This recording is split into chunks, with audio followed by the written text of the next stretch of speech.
제시카를 취재하기 위해 많은 취재진들이 몰렸습니다. 그녀는 행복한 미소를 지으며 취재진에게 인사를 건네기도 합니다. 얼핏 보면 영화제에 참석하는 여배우가 스포트라이트를 받는 것 같습니다. 놀랍게도 활짝 웃고 있는 그녀는 친한 친구를 독살한 혐의로 기소가 된 살인 용의자 제시카 웡소입니다. Can you explain the cyanide in the drink? Do you No, think? I have no idea. Did you put it there? No, of course not. Okay. Well, I hope your trial is a fair one. I think.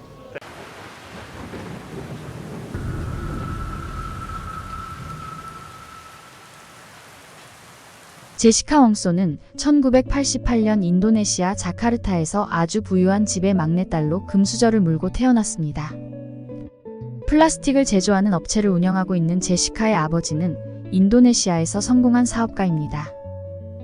부잣집 막내딸로 태어난 제시카는 부모의 사랑을 듬뿍 받았으며 인도네시아에서 상류층에게 주어지는 특권을 누리면서 부족함 없이 자랐습니다.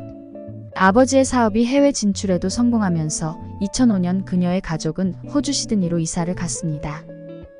2007년 제시카는 시드니에 있는 빌리 블루 디자인 칼리지에 입학해서 그래픽 디자인을 전공했습니다. 그리고 학교에서 같은 과에 다니는 미르나를 알게 되었습니다. 미르나는 인도네시아 자카르타에서 호주로 공부하러 온 유학생이었습니다. 그녀는 1988년 자카르타에서 쌍둥이로 태어났습니다. 미르나는 성격이 약간 보이시하고 옳은 말을 잘했으며 정의로웠습니다. 어렸을 때 쌍둥이 자매가 남자에게 맞고 오면 그 남자를 찾아가 때려주었다고 합니다.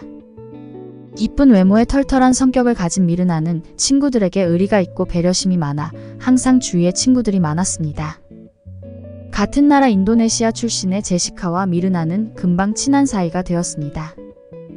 부유한 집안 출신이었던 둘은 같이 쇼핑 다니고 친구들과 파티하는 것을 즐겼으며 대학 생활 내내 붙어 다니면서 외로운 타국 생활에 서로 의지가 되었습니다.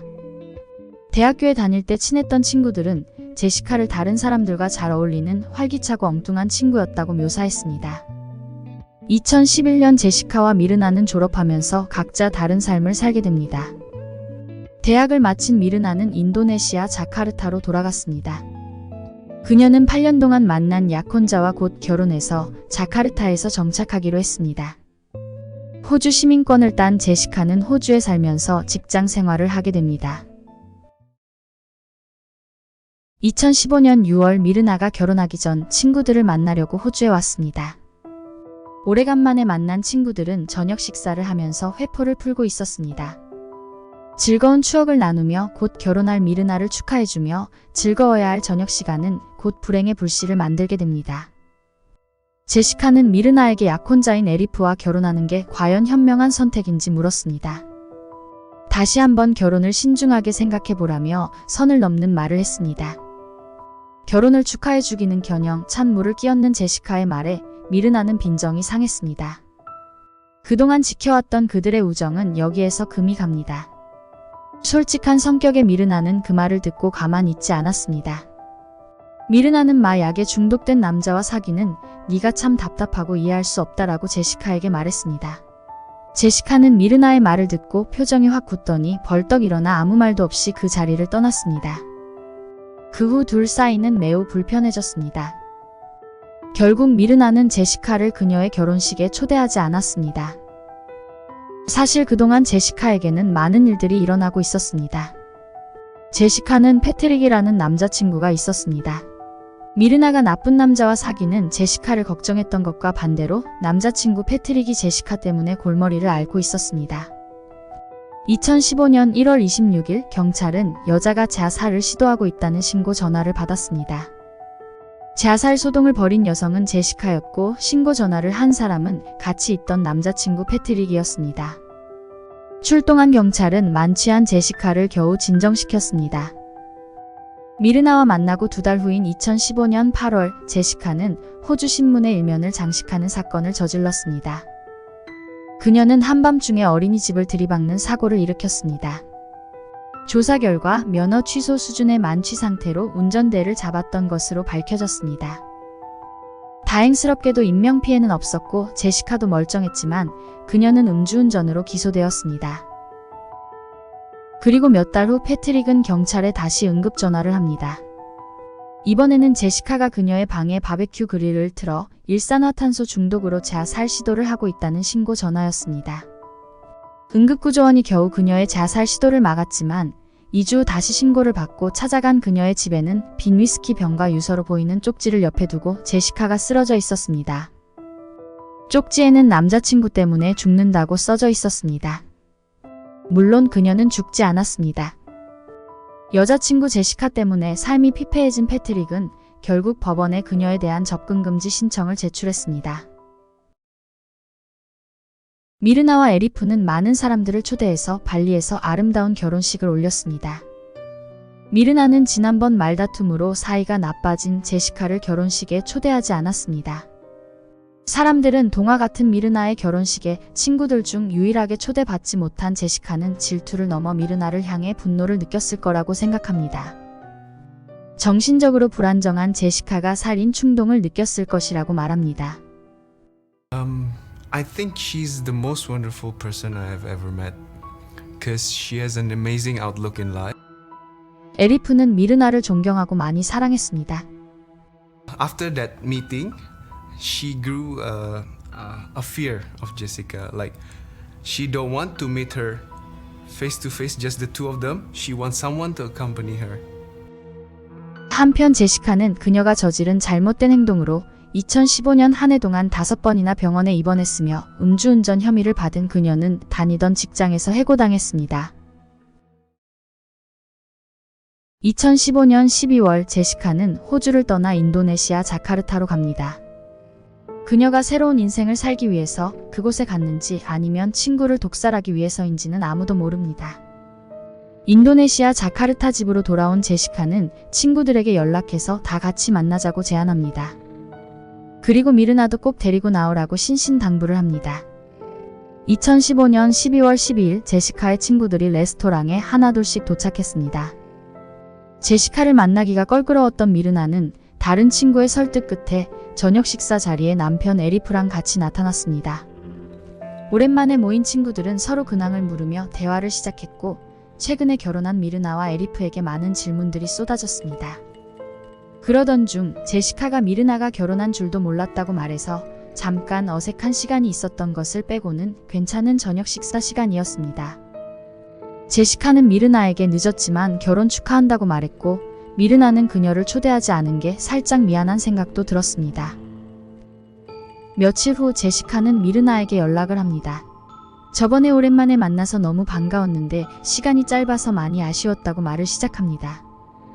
새해를 맞아 같이 만나서 커피나 마시며 수다를 떠는 게 어떻냐며 물었습니다. 미르나가 대답을 바로 하지 않고 망설이자 제시카가 다른 친구도 만나기로 했다며 미르나를 안심시키고 약속을 받아냈습니다. 그렇게 만날 날짜와 시간을 정한 후 제시카는 올리비의 카페에 자기가 직접 예약을 하고 음료수를 미리 시켜놓겠다고 친절하게 말했습니다. 그리고 뭘 마시고 싶은지 미르나에게 물었습니다. 미르나는 아이스 커피가 좋을 것 같다고 대답했습니다. 친구들은 괜찮다고 했지만 제시카는 자기가 대접할 거라고 말했습니다. 3시 30분 제시카는 올리비의 카페에 도착했습니다. 약속 시간보다 1시간 30분 일찍 왔습니다. 천천히 걸으며 카페를 휙 둘러보기도 하고 앉아보기도 합니다. 그리고 밖으로 나갔습니다. 밖으로 나간 제시카는 근처에 있는 베스앤바디워크스에 가서 여러 샤워 제품을 구입했습니다. 4시 14분 제시카는 3개의 쇼핑백을 들고 카페에 다시 들어옵니다. 자기 거를 사는 김에 그날 만나기로 한 친구들 것도 선물로 샀다고 합니다. 제시카는 위쪽의 벽과 천장을 천천히 걸으면서 둘러보다가 보안 카메라를 발견하고 잠시 멈춰 쳐다보기도 합니다. 그리고 자리를 잡고 쇼핑백 3개를 테이블 위에 올려놓았습니다. 약속 시간이 30분이나 남았는데 음료수를 주문했습니다. 쇼핑백 뒤로 그녀가 무엇을 했는지는 시야가 가려져 정확히 알 순 없지만 그녀는 무엇을 만지작거렸습니다. 5시 16분 미르나와 다른 친구가 올리비의 카페에 도착했습니다. 기다리고 있던 제시카가 웃으면서 그들을 한 명씩 안아주면서 반겼습니다. 그리고 그들은 자기의 음료수가 놓여져 있는 자리에 앉았습니다. 가운데 있는 사람이 미르나입니다. 미르나는 바로 아이스 커피를 한 모금 마셨습니다. 커피를 마시자마자 그녀는 얼굴을 찡그리며 커피를 내려놓았습니다. 그녀는 자기 얼굴을 손으로 부채질하며 기침을 했습니다. 미르나는 커피 맛이 이상하다고 말했고 옆에 있는 친구가 냄새를 맡아보고 내려놓았습니다. 그리고 1분도 지나지 않아 미르나는 뒤로 쓰러졌습니다. 미르나의 상태가 예사롭지 않아 보였습니다. 그녀는 하얀 거품을 물고 경련을 일으키고 있었습니다. 금방이라도 숨이 넘어갈 것 같은 위급한 상황이었습니다. 하지만 제시카는 자기 가방을 챙기고 제3자처럼 가까이에서 서서 죽어가는 친구를 쳐다보고 있었습니다. 거기 있는 사람들은 구경만 하고 있는 제시카가 너무 의심스러웠다고 말합니다. 카페 매니저는 기이한 일이 벌어지고 있다고 느끼고 있을 때 옆에 있던 제시카가 결정적인 말을 합니다. 커피에 대체 무엇을 넣었길래 친구가 저렇게 된 거죠? 예상치 못한 그녀의 질문에 매니저는 당황했습니다. 그리고 바로 커피에 뭔가 있다는 것을 알았습니다. 친구가 쓰러진 이러한 위급한 상황에서 침착하고 당돌하게 커피가 문제라고 알려주는 제시카의 태도에 매니저는 뭔가 쎄한 느낌을 받았다고 합니다. 그녀는 즉시 미르나의 커피를 가지고 가서 맛을 봤습니다. 커피에서 썩은 맛이 나고 고약한 냄새가 진동했습니다. 매니저는 미르나의 커피를 경찰에게 증거로 건네주었습니다. 미르나는 병원으로 신속하게 옮겨졌지만 안타깝게도 사망했습니다. 미르나의 장례식장은 울음바다가 되었습니다. 친구들과 가족들은 건강했던 그녀가 갑자기 떠난 사실이 받아들여지지 않았습니다. 장례식에 참석해 혼자서 울지도 않고 있는 제시카에게 가족들은 딸에게 무슨 짓을 했는지 물었고 그녀는 서둘러 장례식장을 빠져나갔습니다. 사람들은 제시카가 미르나를 죽였다고 의심하고 있었습니다. I think she's jealous of Myrna. She's jealous of Myrna, because maybe Myrna have a good life, and she doesn't. She's married a lovely man. She just married, and she have a good future ahead of her, and maybe Jessica's life is crap. 과학수사대가 커피의 성분을 정밀 분석했습니다. 그리고 놀랍게도 치명적인 양의 청산가리를 발견했습니다. 미르나의 부모는 딸의 몸에 칼을 댈 수 없다며 시체 부검을 강력하게 거부했습니다. 경찰은 강력범죄의 가능성과 증거 확보의 중요성을 알리며 겨우 그들을 설득해서 시신을 받아 부검을 했습니다.